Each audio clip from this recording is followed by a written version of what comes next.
pelo sinal da Santa Cruz, livrai-nos Deus, nosso Senhor, dos nossos inimigos. Em nome do Pai, do Filho e do Espírito Santo. Amém. Meu Senhor e meu Deus, creio firmemente que estás aqui, que me vês, que me ouves. Adoro-te com profunda reverência, peço-te perdão dos meus pecados e graça para fazer com fruto esse tempo de oração. Minha Mãe Imaculada, São José, meu Pai, Senhor, meu anjo da guarda, intercedei por mim.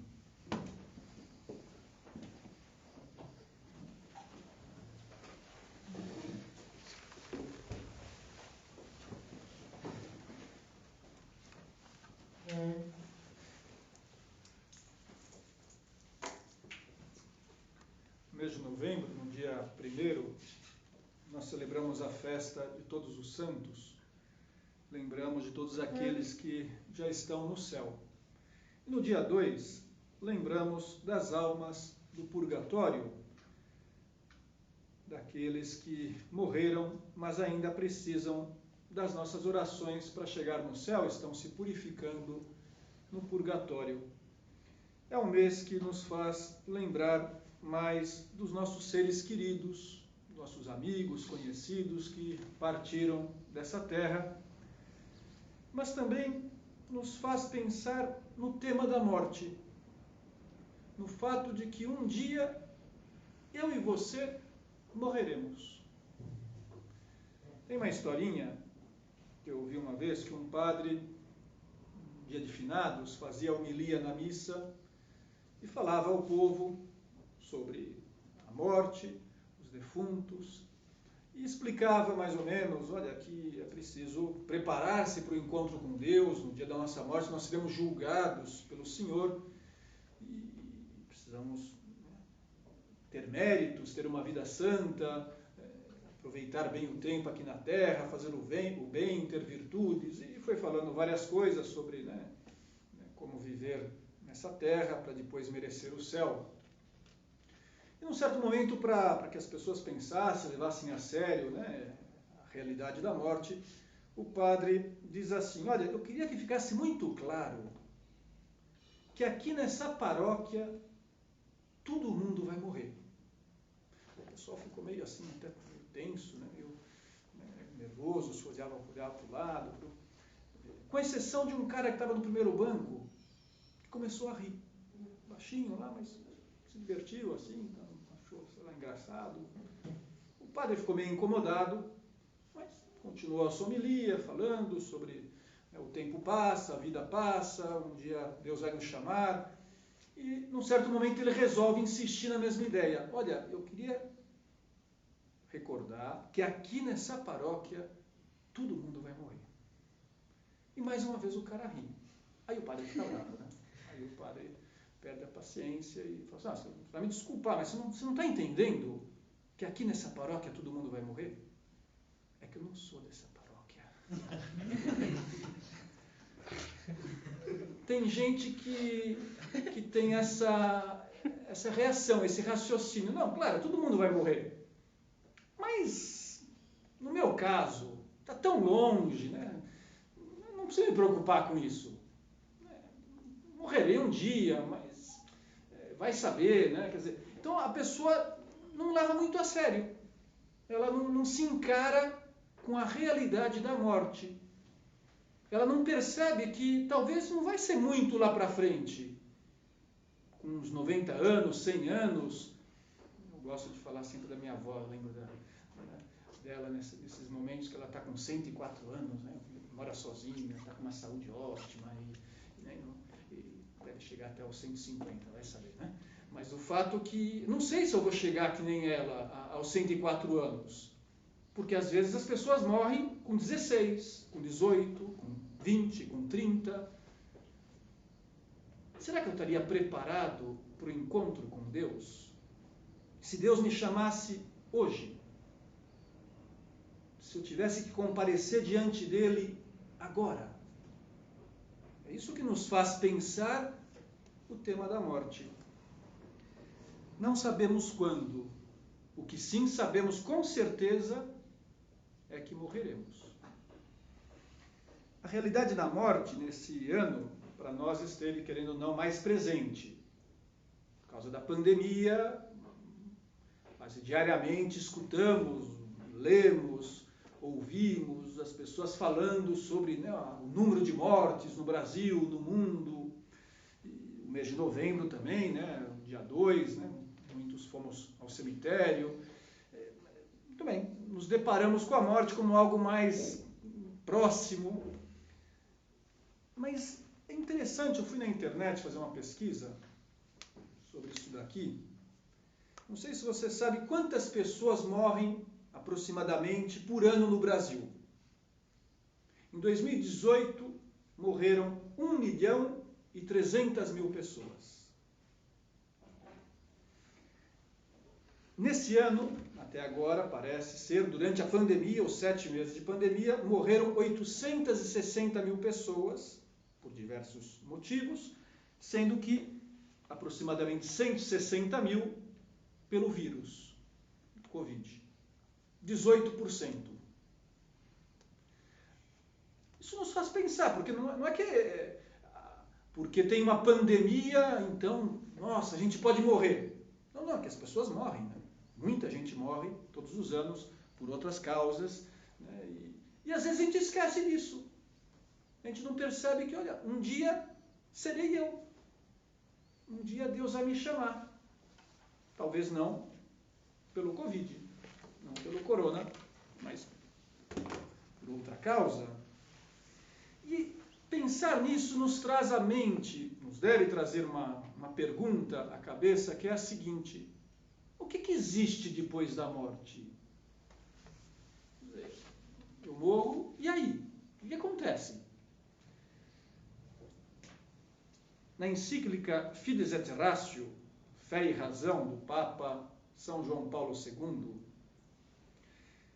ele dizia assim: cada pessoa, toda pessoa, quer saber se a morte será o fim definitivo de sua existência ou se há algo que ultrapassa a morte. Todas as pessoas têm esse desejo, saber, essa inquietação. Há algo depois da morte? E como ter a resposta? Há 2 caminhos. Há um caminho da razão e há um caminho da fé. O que diz a razão? Eu vou fazer um raciocínio aqui, entre outros, que se poderia fazer para que a gente possa pensar filosoficamente no tema da morte. Veja o seguinte: todos nós temos desejos de viver. Uma pessoa só não quer viver quando ela, sei lá, está passando por dificuldades muito grandes, está com depressão, quer dizer, não é natural. Mesmo, às vezes, pessoas que estão muito doentes fazem de tudo para não morrer, isso é porque tem esse desejo de viver para sempre. Custa, né, aceitar que eu estou morrendo.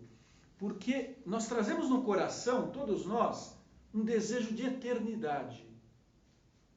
Desejo de viver para sempre. Mas a experiência mostra que, apesar disso, desse sonho, desse desejo, nós morremos. Além do mais, nós temos um desejo de felicidade que buscamos em tudo que fazemos. Qualquer coisa que a gente faz, estamos atrás da felicidade. Quer dizer, o que me move é que eu acho que através disso eu vou ser feliz. Isso vai me trazer alegria, vai me preencher. Então eu busco nessa tarefa, nesse esporte, né, nessa comida, no que for, a felicidade. Mas também nós temos uma experiência humana de que a felicidade aqui na Terra é limitada e é passageira. Mesmo as coisas que nos alegram muito, que nos satisfazem, que nos trazem uma felicidade nesse mundo, acabam. Não duram para sempre. Então é curioso, nós temos um desejo de eternidade, temos um desejo de felicidade, e isso não se realiza nesse mundo. Não se completa, não atingimos esse desejo que que trazemos na alma aqui na terra. Então, ou a vida é absurda, e nós estamos em busca de algo que nunca vai acontecer, então é estranho, né? Não se explica isso, ou esse desejo que Deus colocou no nosso coração se realiza na hora da morte, com a vida eterna. Aí sim, posso encontrar essa felicidade sem fim. Aí sim, viverei para sempre. Dostoiévski escreveu assim: todo homem tem dentro de si um vazio do tamanho de Deus. Esse grande escritor russo nos faz ver que no nosso coração há um desejo que só Deus pode preencher. E que na morte nós poderemos, preencher essa ânsia de felicidade, essa ânsia de eternidade através do encontro com Deus. Muito bem, é um raciocínio, alguém poderia questionar, não concordar, mas há um outro caminho para concluir a mesma coisa, que é a revelação divina. O fato de que o próprio Deus afirmou no Antigo Testamento, na Sagrada Escritura, e depois Jesus Cristo, o próprio Deus feito homem, no Novo Testamento, ao vir à Terra, Cristo nos falou da eternidade, nos falou do juízo, nos falou do céu, nos falou do inferno, nos falou dessas realidades que existem depois da morte. Há um texto na Bíblia que se refere ao céu, que é muito bonito, ao mesmo tempo que é misterioso, que diz assim: nem olho viu, nem ouvido ouviu, nem passou pela mente do homem o que Deus reservou para aqueles que o amam. Quer dizer, o que Deus tem preparado para nós é uma surpresa muito grande e algo que nós não podemos nem imaginar, de tão grande, de tão bonito, que nos trará uma alegria, infinita, uma alegria que não podemos, ter aqui na Terra. Então São Paulo usa essas palavras: nem olho viu, nem ouvido ouviu, nem passou pela cabeça do homem o que Deus tem reservado para aqueles que o amam. Isso é, para aqueles que cumpriram a missão de Deus aqui na Terra, aquilo que Deus esperava de nós. Depois dessa vida, nos aguarda esse encontro com Deus, e Deus quer nos preencher de paz, de alegria, de uma felicidade sem fim. E por isso é estranho que as pessoas não pensem na morte, mas ainda tenham medo de morrer. Porque se aqui nós estamos de passagem, e se a vida definitiva vem depois, e se a vida no céu é infinitamente maior e mais feliz do que o que nós podemos encontrar agora, eu deveria desejar o céu. Eu deveria, em certo sentido, desejar a morte. Para ter esse encontro com Deus, para receber o prêmio eterno. Mas não é o que acontece.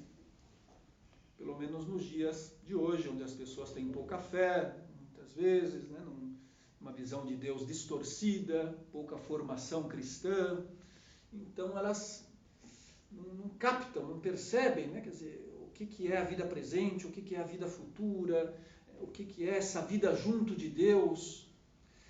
Eu encontrei uma pesquisa que foi feita por um sindicato meio diferente. Não sei se vocês sabiam que existe um sindicato dos cemitérios crematórios. Então, eles fizeram uma pesquisa, que é a seguinte, os resultados são os seguintes, falando sobre o tema da morte. 74% das pessoas afirmam que nunca falam sobre a morte. 63% associam a morte à tristeza. 51% associam a morte ao sofrimento. 44% associam a morte ao medo. Entre pessoas com mais de 55 anos, só 33% conversam sobre a morte. Entre 18 e 24, só 21% conversam sobre a morte. Isso é, a impressão que fica é que a morte é terrível. Que é melhor nem falar na morte, nem pensar na morte, e que a morte vai trazer tristeza, vai trazer sofrimento, e por isso eu tenho medo. Eu lembro de um amigo que fez faculdade de engenharia comigo, uma ocasião lá, não lembro porquê, acho que tinha morrido alguém, um parente, alguma, sei lá, pessoa conhecida lá, e eu, no intervalo lá, fui conversar com ele e de alguma forma puxei o tema da morte, que era que seria normal a gente falar por causa da morte dessa pessoa, e ele imediatamente me falou assim, não me fale da morte, como se fosse uma coisa perigosíssima, assim, né, que podia dar azar, né, sei lá, né, podia pegar, né, vai que eu morro, né, vai que eu... Não quero nem pensar nisso. Infelizmente era um homem sem fé, um homem, né, que dizia ateu, um amigo que tem até hoje, mas o fato que, lógico, é assustador a morte para quem não tem fé, porque é o fim, porque agora todo o meu sonho de felicidade, que estava no dinheiro, que estava no prazer, que estava no sucesso, que estava na minha autorrealização aqui na Terra, vai por água abaixo, se afunda, não sobra nada. E agora? Agora eu vou me encarar com a realidade de que tudo acabou. Só que não é assim. Há uma vida eterna. E o que nos ensina o tema da morte? Que nós devemos estar preparados para esse momento. Porque a vida futura, a vida eterna, depende da vida que eu tenho hoje. Eu serei julgado pelo bem e pelo mal que eu realizei. É o que nos ensina Jesus Cristo, e o que parece bastante razoável, né? Porque a gente vê aqui na Terra muita injustiça. Pessoas que roubam, que matam, que fazem coisas terríveis, nem sempre são presas, nem sempre, né, a justiça humana é justa.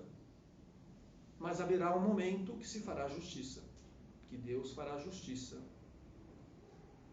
e dará o prêmio àqueles que foram bons, cumpriram a sua missão nesse mundo, a vontade de Deus, e também o castigo àqueles que, ao contrário, foram egoístas e não quiseram saber, né, de viver, né, essa missão que Deus lhes havia confiado.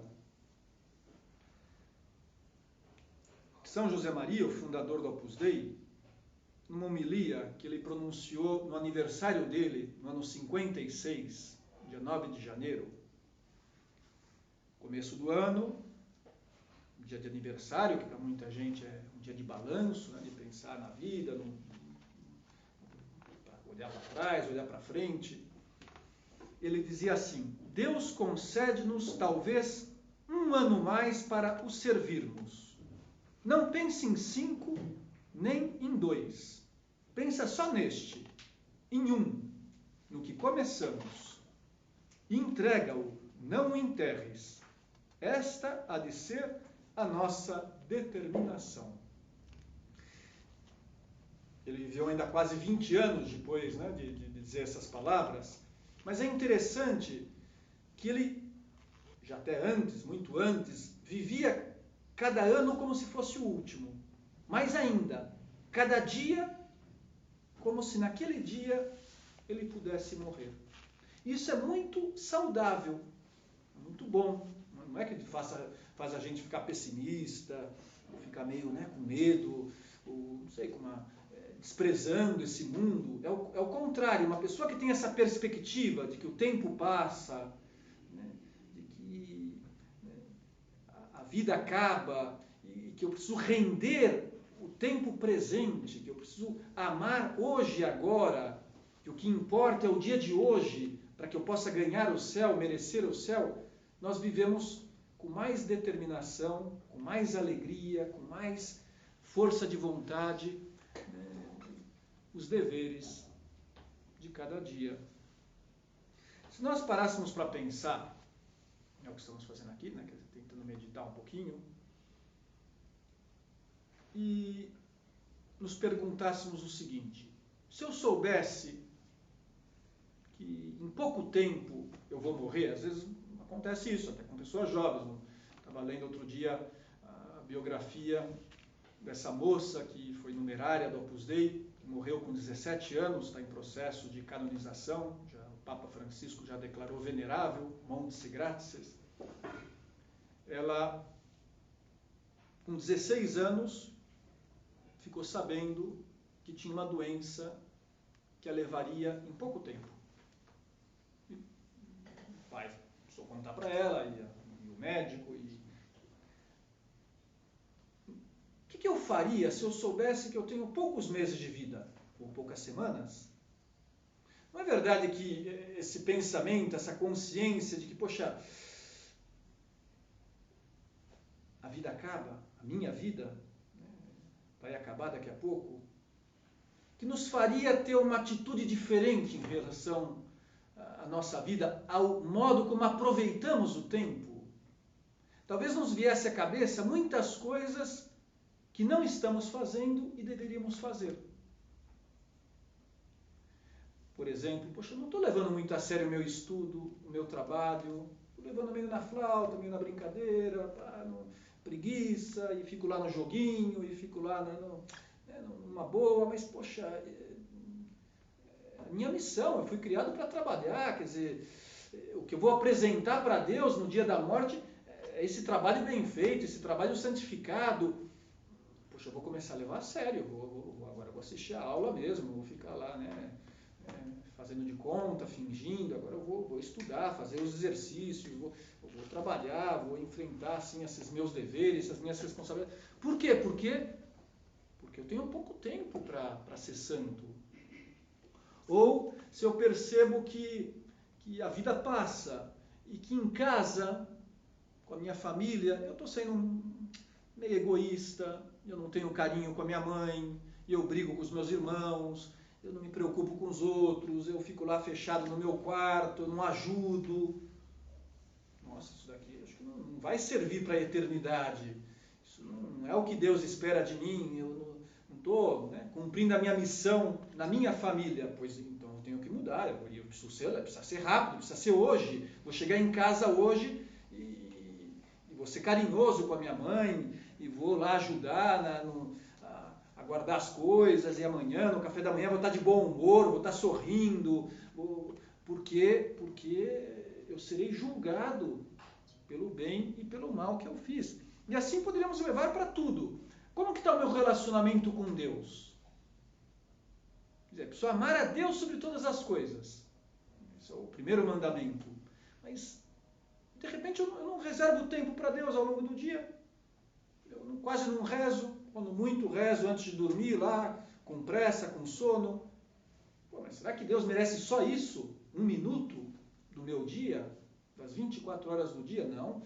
Vou começar a ser mais generoso com Deus, eu vou dedicar tempo para meditar, para rezar, vou fazer uma visita a Jesus no sacrário, vou participar da missa. A gente começa a ver que eu preciso crescer no amor. Meu amor está pequeno, minha vida espiritual está meio raquítica. Assim não dá para ganhar o céu, assim não estou crescendo no amor. Como que estou com meus amigos? Eu tenho 1 amigo, 10 amigos, essas amizades são amizades profundas, se eu me preocupo com eles, eu ajudo os meus amigos, eu dou bons conselhos, eu procuro aproximá-los de Deus, ou eu não estou nem aí com eles, minha amizade é ficar jogando lá, então a gente se reduz a ficar conversando durante o jogo, a gente se diverte, eu não sei nada da vida do meu amigo, e de repente ele está lá passando com problemas na família, e está triste, está longe de Deus, e eu não estou nem aí com ele. Mas isso não é amizade, isso é muito coleguismo. Amizade é querer o bem, é se preocupar, é ajudar, é estar próximo. Eu tenho que ser mais amigo dos meus amigos. Quer dizer, todos nós podemos melhorar em muitas coisas. Agora, a questão é que a gente fica adiando. Um dia eu já vou crescer no meu estudo, no meu trabalho, na minha oração, na amizade, na família, vou ser uma pessoa boa, vou ser uma pessoa santa. Sabe o que o São José Maria diz em relação a isso? Número 251 do livro Caminho. Amanhã, algumas vezes, é prudência. Muitas vezes é o advérbio dos vencidos. Eu estou me enganando. Se eu não começar a lutar agora, se eu não procurar a sério a santidade a partir de hoje, provavelmente amanhã não vai acontecer nada. Amanhã eu vou me enganar, eu vou jogar para depois da manhã, e assim o tempo vai passando, a vida vai passando. Aí, de repente, eu vou tomar um susto. Nossa, estou com 80 anos. Sempre dá para se arrepender, para se converter, para fazer alguma coisa, mas eu desaproveitei a minha vida, eu não cumpri a minha missão, porque talvez esqueci do céu, esqueci da eternidade, esqueci que esse tempo aqui na Terra é um tempo de prova, é um tempo de provação, é um tempo para merecer o céu. A vida aqui na Terra não é um parque de diversões, a gente se diverte muito, né? E é muito bom a gente fazer coisas gostosas e a vida não é que só é feita de coisas chatas, muito pelo contrário. Mas a vida é séria.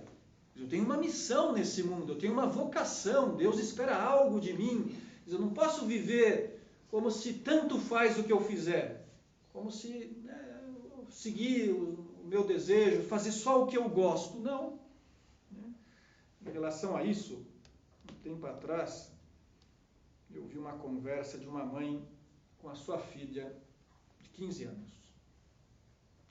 E a discussão, porque não era bem uma conversa, era uma briga, mas era uma pequena discussão, se referia ao uso do pijama. O que eu quero dizer com isso?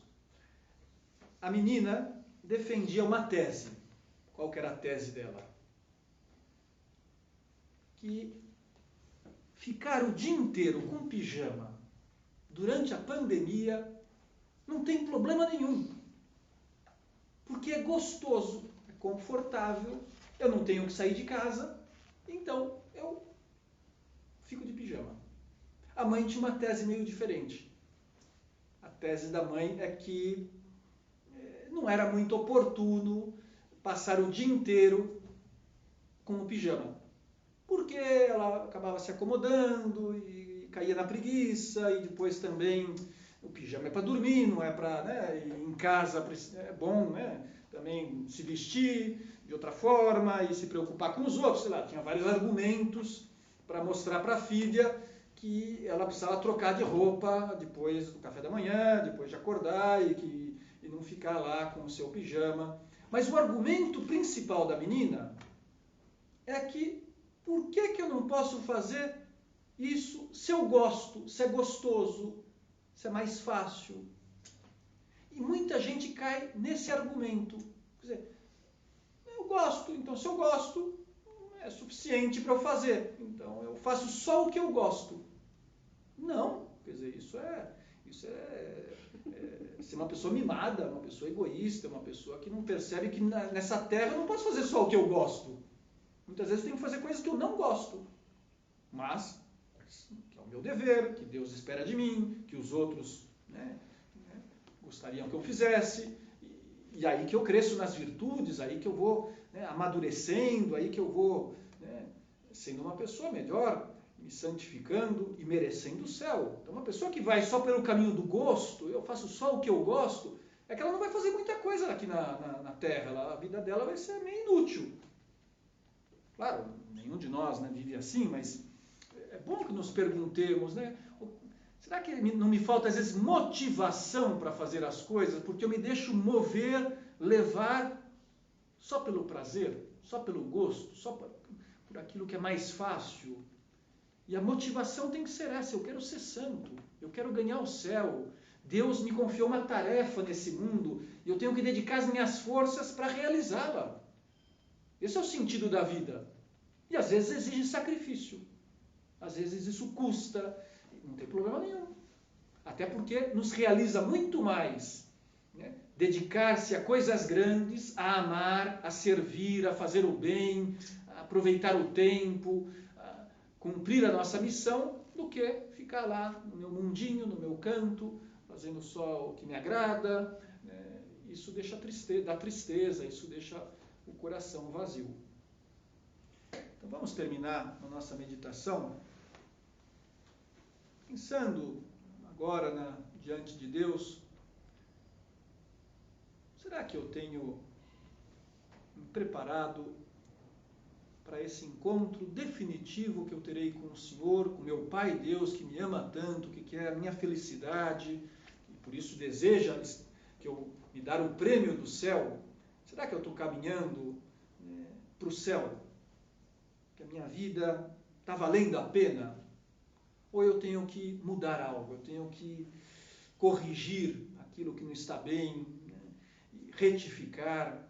Eu acho que todos nós precisamos retificar algo e ter mais presente, o mês de novembro nos ajuda nesse sentido, mais presente a vida eterna, para viver o tempo de agora, o dia de hoje, com intensidade, com vibração, com alegria, com o desejo de santidade.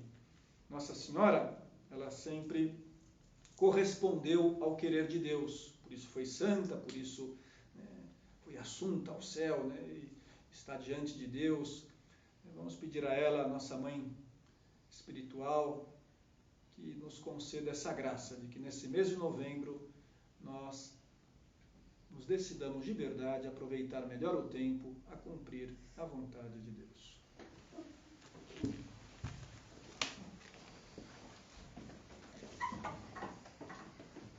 Dou-te graças, meu Deus, pelos bons propósitos, afetos e inspirações que me comunicaste nesta meditação. Peço-te ajuda para os pôr em prática. Minha Mãe Imaculada, São José, meu Pai e Senhor, meu anjo da guarda, intercedei por mim.